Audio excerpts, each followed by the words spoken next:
اس کائنات کے مالک نے، بادشاہ نے اس دنیا میں زمین پر تمہیں اپنا نائب بنایا ہے، اپنا خلیفہ بنایا ہے، اپنے اس نظام کا ذمہ دار بنا کر تمہیں بھجوایا ہے۔ وَرَفَعَ بَعْضَكُمْ فَوْقَ بَعْضٍ درجات، تم میں سے ہر ایک کو الگ الگ درجے عطا کیے ہیں، اسٹیٹس دیا ہے، مراتب دیے ہیں۔ کسی کو اونچا درجہ دیا ہے، کسی کو درمیانہ دے دیا، کسی کو نیچا درجہ دے دیا۔ ہر ایک کو مالی معاملات میں بھی کسی کو زیادہ دے دیا، کسی کو کم دے دیا، یوں ہی نہیں لیکن ایک پلان کے مطابق، ایک منصوبے کے مطابق۔ مراتب بھی دیے، معاشی مراتب بھی دیے،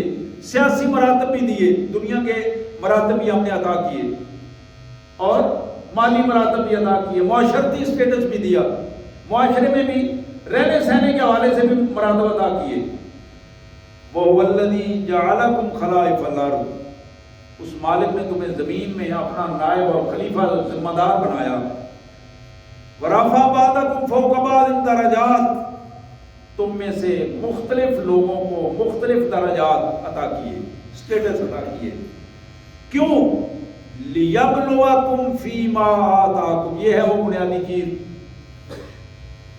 تاکہ وہ تمہیں آزمائے،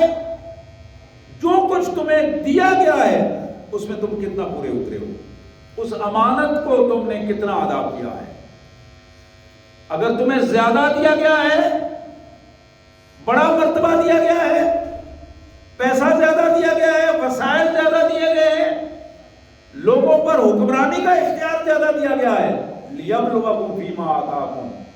تو تمہیں اللہ تعالیٰ کل پوچھے گا، تمہیں اس کا حساب دینا ہوگا، ایک ایک چیز کا حساب دینا ہوگا، جو کچھ اللہ کی طرف سے تمہیں ملا ہے، وہ اس امانت کو تم نے کتنا ادا کیا۔ اگر تمہیں کم دیا گیا ہے، تھوڑا دیا گیا ہے، تو پھر اس تھوڑے میں تمہارا تھوڑا امتحان ہوگا۔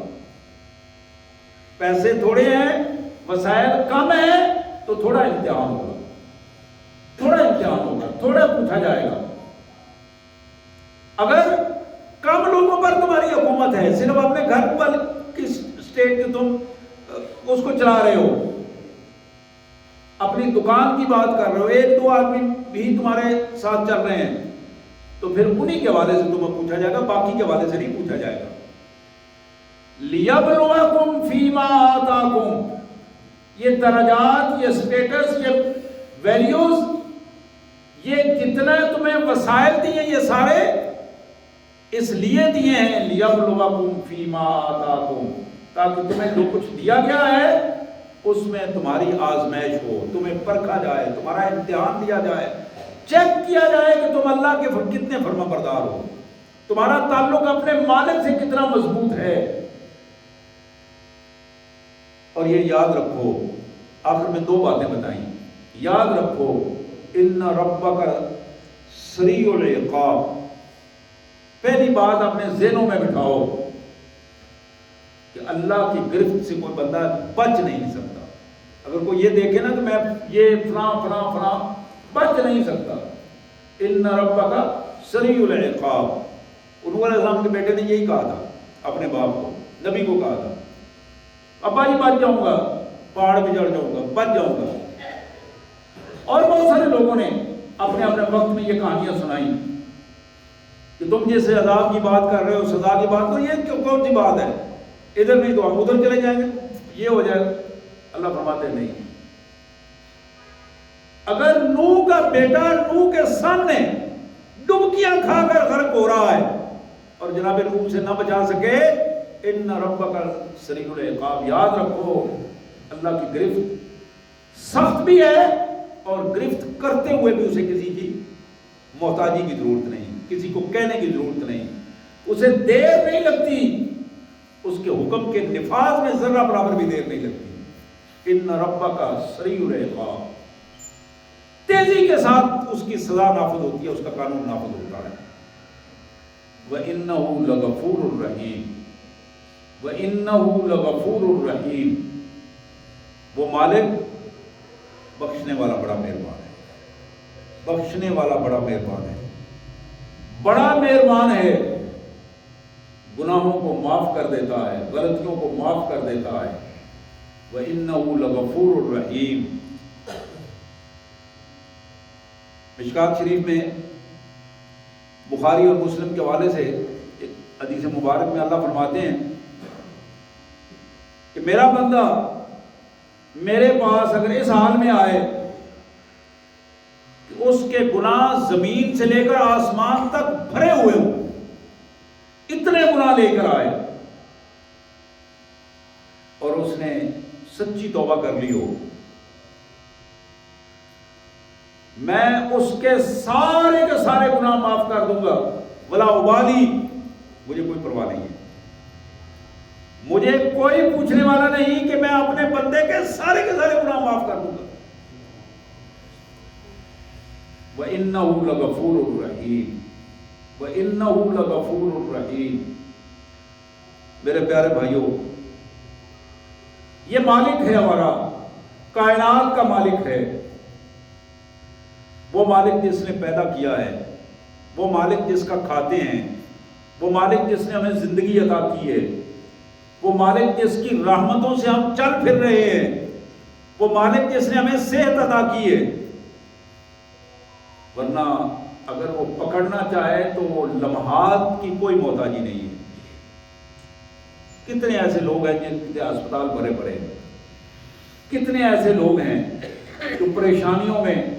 صبح جاتے ہیں، رات تک پریشانیوں میں کچہریوں میں ادھر ادھر گھومتے رہتے ہیں، تھانوں میں گھومتے رہتے ہیں، وہ انہی چکروں میں پڑے رہتے ہیں۔ کتنے ایسے لوگ ہیں جو ذاتی برادریوں کے جھگڑوں میں، خاندانی مسائل میں پھنسے ہوئے ہیں، اور ان کے پاس وقت ہی نہیں، نماز کا بھی وقت نہیں ہے، بات کرنے کا وقت بھی نہیں ہے، کوئی ادھر کھینچ رہا ہے، کوئی ادھر کھینچ رہا ہے۔ یہ مالک کی کرم نوازی ہے میرے پیارے بھائیوں، میری بہنوں، اس پہ غور کرو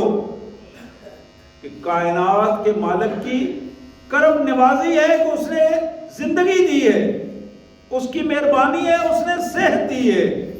اس کی مہربانی ہے کہ اس نے چلنے پھرنے کا سلیقہ عطا کیا ہے، اس کی مہربانی ہے کہ اس نے حلال اور طیب رزق دیا ہے، خوراک دی ہے، اور ہماری طلب پر، ہماری ضرورت پر ہمارے سامنے وہ کھانا اور خوراک اور ہر چیز اس کیفیت میں آ جاتی ہے۔ یہ وہ کیفیت جس کیفیت کو قرآن مجید کھل کے ہمارے سامنے بیان کرتا ہے، قرآن مجید واضح انداز میں بیان کرتا ہے کہ انسانوں اس چیز کو محسوس کرو، اپنے مالک کی نعمتوں کو، اپنے مالک کی مہربانیوں کو، اپنے مالک کی عنایات کو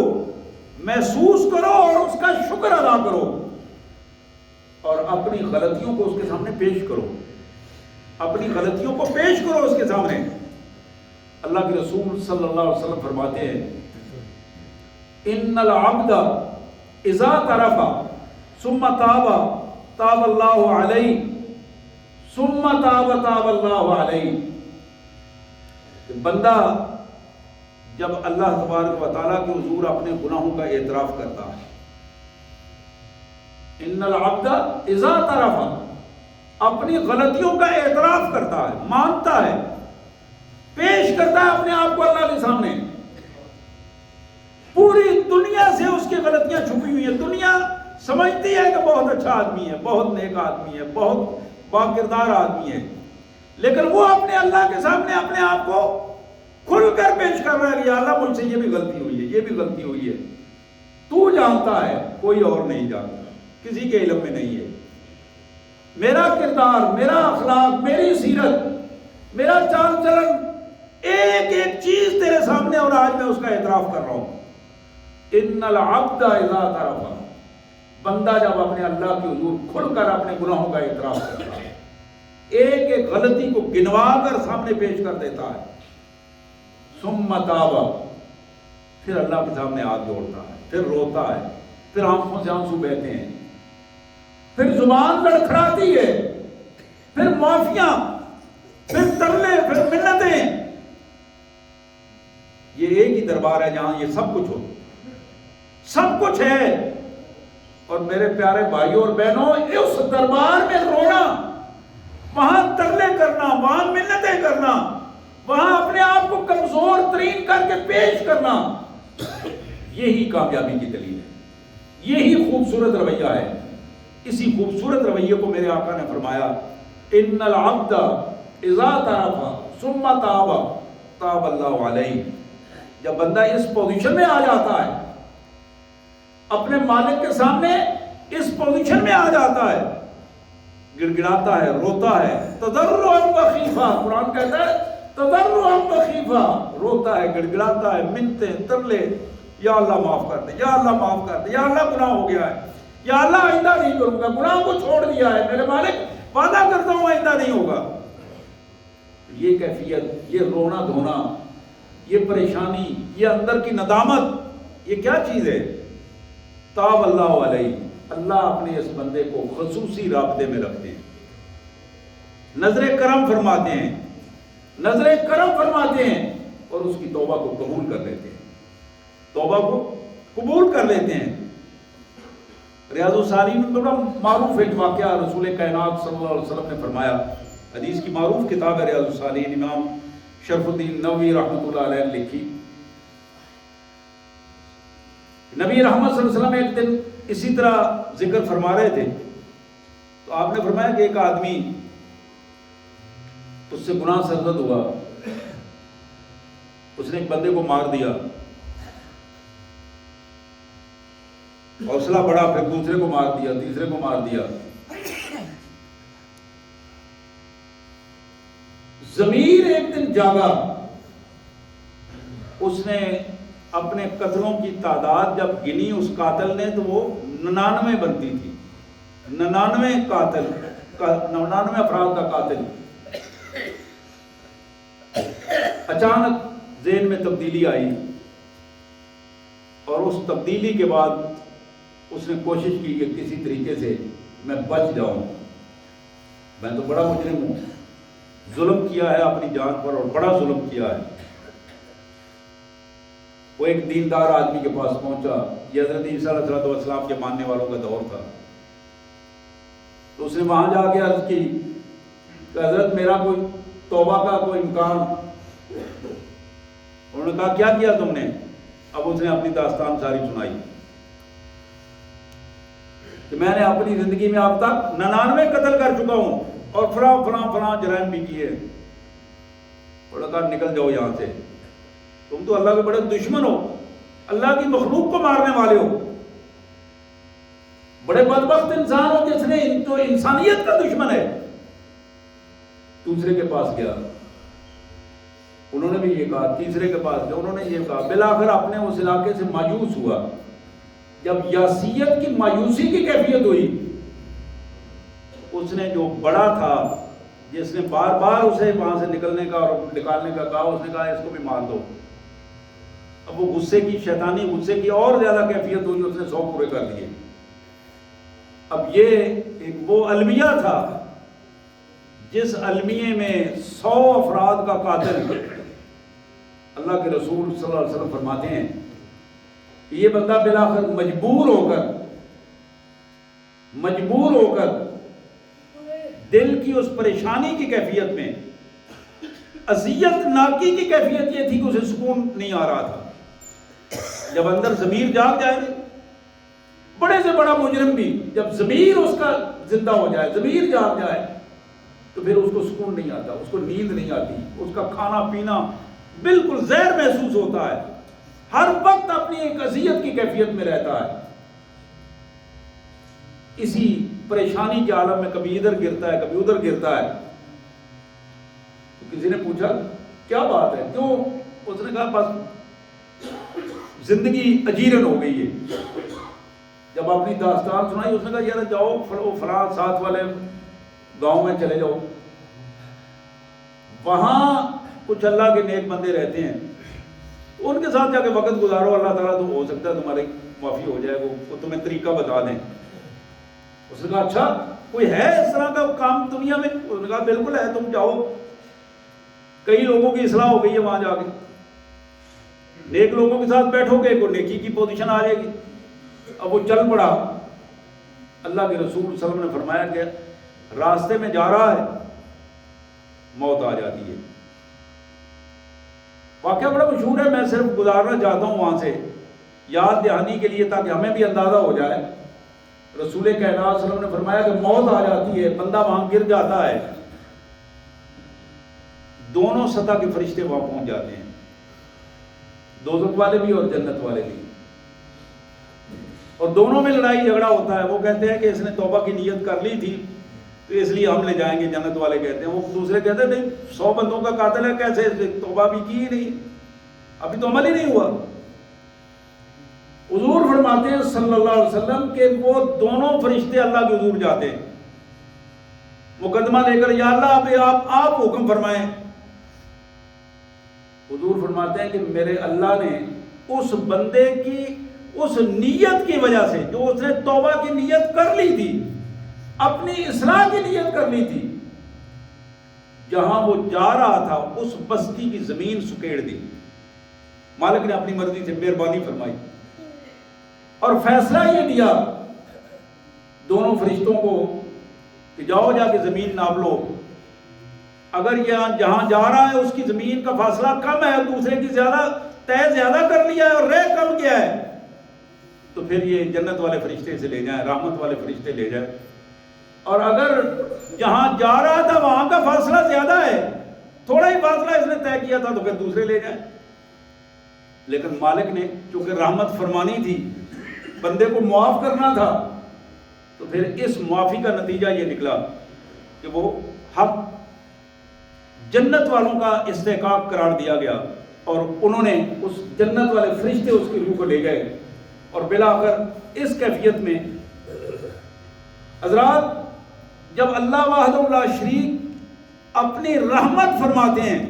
اس رحمت کی بنیاد بندے کی نیت ہوتی ہے، نیت ہوتی ہے۔ غلطیاں انسانوں سے ہوتی ہیں، بڑی بڑی غلطیاں ہو جاتی ہیں، لیکن جو بندہ اپنی غلطی کو محسوس کر جائے، ندامت ہو، اس پر شرمندگی ہو، احساس ندامت کی وجہ سے ایک اذیت کی پوزیشن بن جائے اور اللہ کے حضور توبہ کرنا چاہے،